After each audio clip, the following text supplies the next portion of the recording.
dreaming of. And now I know there is nothing that I could not do, thanks to you for teaching me how to feel, showing me my emotions, letting me know what's real from what is not.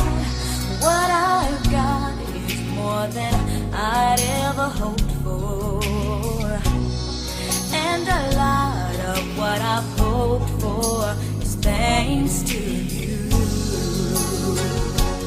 No mountain, no valley, no time, no space, no heartache, no heartbreak, no far from grace can stop me from believing that my love will pull me through, thanks to